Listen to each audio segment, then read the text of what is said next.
Diduga melakukan pungli dan korupsi, Kapolres Biren Aceh AKBP Jatmiko dan istrinya diperiksa Bid Propam Polda Aceh. Sebelumnya warga dihebohkan dengan adanya surat kaleng mengenai 38 kasus korupsi dan pungli yang diduga dilakukan AKBP Jatmiko.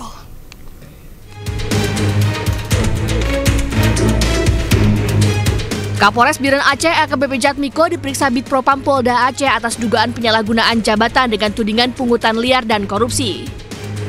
Propam juga memeriksa istri Kapolres terkait laporan dugaan korupsi dan pungli di internal Polres tempat. Sebelumnya dalam surat kaleng yang beredar, Kapolres Biren disebut-sebut melakukan 38 kasus korupsi dan pungli. Dalam surat yang beredar, Kapolres Biren dan istrinya disebutkan mengelola uang di Samsat hingga memotong biaya makan arisan Ibu Bayangkara setiap bulannya. Hal ini pun masih ditelusuri oleh Bid Propam Polda Aceh. Sampai hari ini sudah kita lakukan pemeriksaan.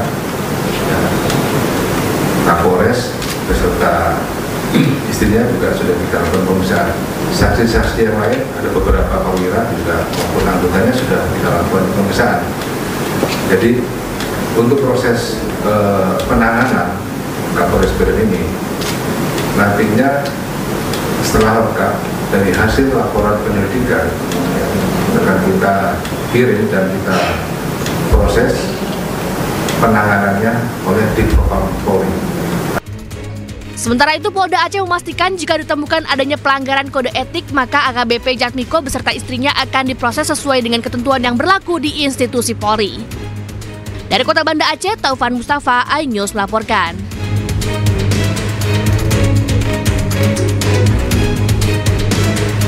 Ya pemirsa, proses eksekusi lahan milik PT KAI di depan stasiun kereta api Sidoarjo, Jawa Timur berlangsung ricuh. Warga melawan petugas dan menghalangi jalannya eksekusi.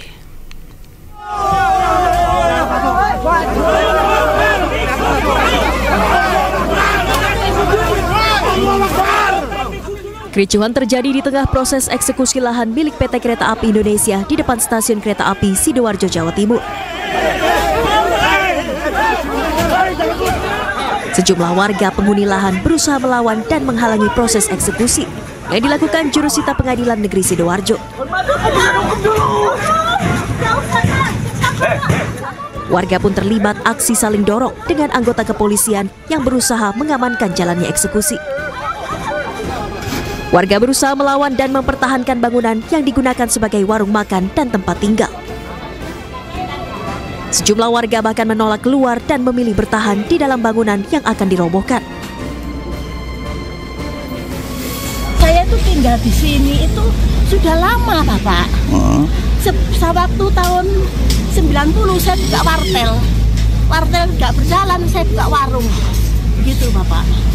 Terus? Ya sudah sampai sekarang ini, gitu loh. Sebelum pelaksanaan eksekusi ini, PT KAI telah melakukan mediasi kepada para termohon atau para penghuni yang tidak bertanggung jawab tersebut untuk mediasi. Ada 8 orang yang bersedia mengosongkan secara sukarela dan 6 yang belum, dan hari ini kita lakukan pengosongan. Meski sempat ricuh, proses eksekusi lahan ini akhirnya berhasil dilakukan.